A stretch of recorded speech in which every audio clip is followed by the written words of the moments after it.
Hi అండి. అందరూ బాగుండాలని కోరుకుంటూ థంబ్‌నెయిల్ చూసారు గదా! హెచ్-1బీ లాటరీ ఈ సంవత్సరం ఎలా ఉండబోతుంది? ఈ విషయం గురించి క్లుప్తంగా మాట్లాడుకునే ముందు ఒక చిన్న రిక్వెస్ట్ అండి. మీరు ఈ వీడియో చూస్తుంటే గనక దయచేసి ఒక లైక్ చేయండి, షేర్ చేయండి. తప్పకుండా సబ్స్క్రైబ్ అయితే చేసుకోండి.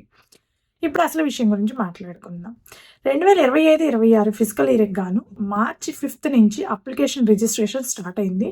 అది మార్చ్ 25 వరకు కంటిన్యూ అవుతుంది. మార్చ్ 29, మార్చ్ 30th, 31, ఏప్రిల్ 1 వరకు లాటరీలో అప్లికేషన్ పిక్ చేయడం జరుగుతుంది. సో, ఏప్రిల్ 1కి మొత్తం మన ఎంప్లాయర్‌కి మన అప్లికేషన్ లాటరీలో పిక్ అయిందా లేదా అనేది తెలిసిపోతుంది. ఈ అప్లికేషన్ ఫిల్ చేయడానికి కావాల్సిన డాక్యుమెంట్స్ ఏంటంటే, మన కంప్లీట్ ఫుల్ నేమ్ ఉండాలి.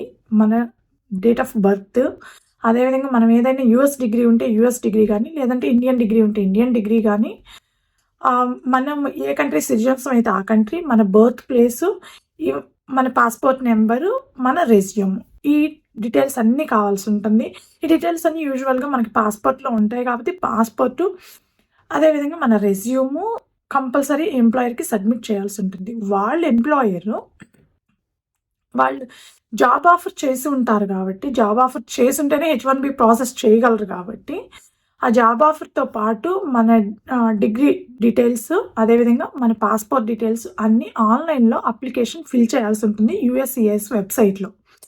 దానికోసం మన అప్లికేషన్ రిజిస్టర్ అవ్వడం కోసం ఇదివరకైతే $10 దాని ఫీజు.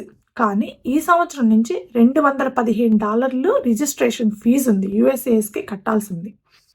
అంటే లాస్ట్ ఇయర్‌తో కంపేర్ చేసుకుంటే ఈ ఇయర్ రిజిస్ట్రేషన్ ఫీజ్ అనేది చాలా ఎక్కువ పెంచేశారు. $10 ఎక్కడ, $215 ఎక్కడండి. చాలా ఎక్కువ గదా! అదేవిధంగా 1 పర్సన్ 1 అప్లికేషన్ మాత్రమే వేయాలి. ఇదివరకులాగా ఒక్కొక్కళ్ళొచ్చేసి 10, 15 అప్లికేషన్స్ వేయడానికి కుదరదు. ఒక్క పర్సన్ ఒక్క అప్లికేషన్‌ని మాత్రమే సబ్మిట్ చేయాల్సి ఉంటుంది. సో, ఒక్కసారి రిజిస్టర్ అయిన తరువాత మన అప్లికేషను మనకి యూనిక్ ఐడెంటిఫికేషన్ నెంబర్ ఒకటి ఇవ్వడం జరుగుతుందనమాట. అలాట్ చేస్తారు. అంటే డూప్లికేషన్ అవాయిడ్ చేయడం కోసం అలా నెంబర్స్ అలాట్ చేయడం జరుగుతుందనమాట. అవి యూజువల్‌గా ఎంప్లాయర్‌కి వస్తాయి. ఎందుకంటే కాంటాక్ట్ డీటెయిల్స్ కింద వాళ్ళ ఎంప్లాయర్స్ వాళ్ళ డీటెయిల్స్ ఇస్తారు కాబట్టి మనకి ఏదైతే నెంబర్ వస్తుందో యూనిక్ ఐడెంటిఫికేషన్ నెంబరు, అది యూజువల్‌గా ఎంప్లాయర్ దగ్గర ఉంటుంది. ఎంప్లాయర్‌ని అడిగి కావాలంటే తెలుసుకోవాలనుకుంటే తెలుసుకోవచ్చు. సో, ఏప్రిల్ 1 మన అప్లికేషన్ లాటరీలో పిక్ అయిందా లేదా అనేది తెలిసిపోతుంది. మన అప్లికేషన్ పిక్ అయిన దగ్గర నుంచి ఎగ్జాక్ట్‌గా 90 డేస్ లోపు, అంటే జూన్ 29 కల్లా మన పిటిషన్ సబ్మిట్ చేయాల్సి ఉంటుంది యూఎస్‌సిఐఎస్‌లో. మన పిటిషన్‌ను జూన్ 29 లోపు పిటిషన్ ఫైల్ చేయలేదంటే గనక మనది లాటరీలో పిక్ అయినా వేస్ట్ అయిపోతుంది. కాబట్టి 90 డేస్ లోపు ఎట్టి పరిస్థితుల్లో మన పిటిషన్ సబ్మిట్ చేయాల్సి ఉంటుంది. ఈ పిటిషన్స్ జూన్ 29 కల్లా 65,000 ప్లస్ F1 స్టూడెంట్స్‌కి ఒక 20,000 మొత్తం 85,000 అప్లికేషన్స్ రాకపోతే గనక జూన్ 29 తర్వాత అంటే జూలైలో మళ్ళీ సెకండ్ టైమ్ లాటరీ పిక్ చేసే అవకాశం ఉందనమాట.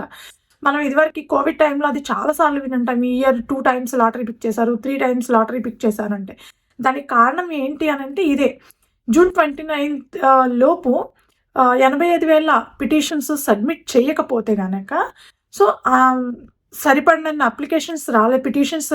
అప్లికేషన్స్ రాలేదని చెప్పి మళ్ళీ సెకండ్ టైమ్ లాటరీ పిక్ చేయడం జరుగుతుంది. కాకపోతే ఈ సంవత్సరం హెచ్-1బీ లాటరీ ఎలా ఉండబోతుంది? ఈ సంవత్సరం హెచ్-1బీ ప్రాసెస్ మొత్తం చాలా టఫ్‌గా ఉంటుందండి. అంతవరకు కన్ఫర్మ్. సో, లాటరీలో పిక్ అయిన తర్వాత పిటిషన్ అప్రూవల్ అవ్వాలన్నా, లేదంటే వీసా ఇంటర్వ్యూలో, లేదంటే పోర్ట్ ఆఫ్ ఎంట్రీలో స్క్రూటనింగ్ అనేది చాలా ఎక్కువ ఉంది. ఇది చాలా మందికి తెలిసిన విషయమే. చాలా అంటే చాలా ఎక్కువ ఉంది. సెకండరీ లెవెల్ స్క్రూటనింగ్ కూడా చేస్తున్నారు ప్రతి పాయింట్‌లో. అందువల్ల ఈ సంవత్సరం మేము విన్న దాని ప్రకారం చెప్తున్నానండి. ఎందుకంటే మేము కొంతమందిని అడగడం జరిగింది, మేము తెలుసుకోవడం జరిగింది. మేము విన్న దాని ప్రకారము ఈ సంవత్సరం చాలా వరకు హెచ్-1బీ ప్రాసెస్ అయితే తగ్గిచ్చేశారు. చాలా వరకు కొంతమంది చేసేవాళ్ళు ఇప్పటి వరకు ఎవరైతే చేస్తున్నారో వాళ్ళు చాలా వరకు తగ్గిచ్చేశారు. ఎందుకంటే ప్రతి లెవెల్‌లో స్క్రూటనింగ్ ఎక్కువైంది కాబట్టి ఫస్ట్ ఫేక్ కన్సల్టెన్సీస్ ఏవైతే చేస్తున్నాయో ఈ ప్రాసెస్ అంతా, ఈ సంవత్సరం ఫేక్ కన్సల్టెన్సీస్ ఏవి హెచ్-1బీ ప్రాసెస్ చేయలేవు. సెకండ్‌ది జెన్యూన్‌గా చేస్తున్నప్పటికీ కొంతమంది ఎంప్లాయర్స్ వాళ్ళకి క్లయింట్స్ లేకపోతే కనుక వాళ్ళు ఈ సంవత్సరం ప్రాసెస్ చేయడం కొంచెం కష్టంగా ఉంటుంది. ఈవెన్ ఎంఎన్‌సి కంపెనీలు కూడా ఈ సంవత్సరం H1B ప్రాసెస్ చేయడం కొంచెం తగ్గించే ఛాన్సెస్ అయితే ఉన్నాయి. మేము విన్న దాని ప్రకారం చెప్తున్నానండి. నేను కొంతమందిని అడిగిన దాని ప్రకారం చెప్తున్నాను.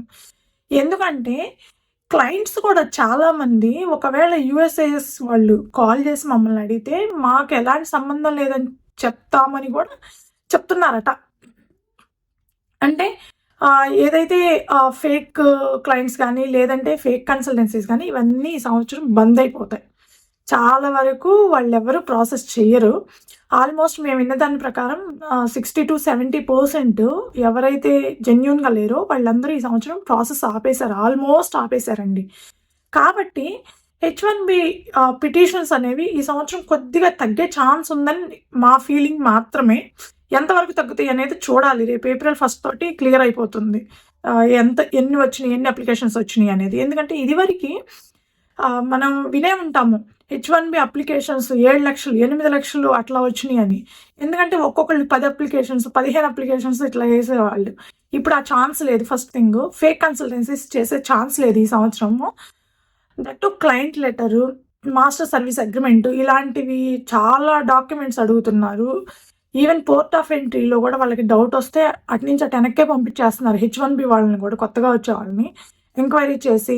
ఈవెన్ రీసెంట్‌గా మేము విన్న దాని ప్రకారం పోర్ట్ ఆఫ్ ఎంట్రీలో సాలరీ ఎలా ఇస్తున్నారు మీకు, ఏంటి పర్సంటేజెస్ వైస్ ఏమన్నా ఇస్తున్నారు, ఇలా కూడా ఎంక్వైరీ చేస్తున్నారట.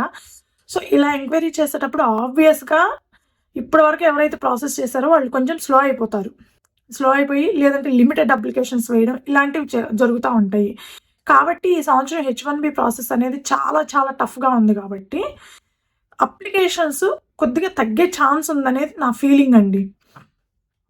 ఎందుకు అనంటే ఫస్ట్ నేను ఇందాక చెప్పినట్టుగా ఫేక్‌గా చేసేవాళ్ళు ఫేక్ డాక్యుమెంట్స్ పెట్టినా వర్కౌట్ అవ్వదు. ఫేక్ కన్సల్టెన్సీస్ అసలు చేయలేవు. క్లయింట్స్ లేకుండా ఉంటారు కొంతమందికి. జెన్యూన్ అయినప్పటికీ కొంతమందికి క్లయింట్స్ ఉండరు. అలా క్లయింట్స్ లేకపోయినా కూడా H1B ప్రాసెస్ ఈ సంవత్సరం అయితే చేయడం కొంచెం కష్టమే అవుతుంది. సో ఈవెన్ ఎంఎన్‌సి కంపెనీస్ అయినా సరే ప్రతి పాయింట్‌లో స్క్రూటనింగ్ చాలా ఎక్కువ లెవెల్‌లో ఉంది కాబట్టి కొంచెము ఈ అప్లికేషన్స్ సబ్మిట్ చేయడం అనేది, నెంబర్ ఆఫ్ అప్లికేషన్స్ సబ్మిట్ చేయడం అనేది కొంచెం తగ్గే ఛాన్స్ ఉంది. సో H1B ప్రాసెస్ అనేది ఈ సంవత్సరం చాలా టఫ్‌గా ఉంటుంది. కాబట్టి లాటరీలో ఎన్ని అప్లికేషన్స్ సబ్మిట్ చేస్తారు, ఏంటి, ఎంతవరకు ఇది రీచ్ అవుతుంది లాస్ట్ ఇయర్ లాగా, బిఫోర్ లాస్ట్ ఇయర్ లాగా అనేది చూడాలి. ఏప్రిల్ 1 తోటి అదంతా తెలిసిపోతుంది కాబట్టి. సో ఇదండి H1B లాటరీ గురించి ఈ సంవత్సరం ఎలా ఉండబోతుంది అనే దాని గురించి. ఈ వీడియో మీకు నచ్చుంటే కనుక దయచేసి ఒక లైక్ చేయండి, షేర్ చేయండి, తప్పకుండా సబ్స్క్రైబ్ అయితే చేసుకోండి. Thank you.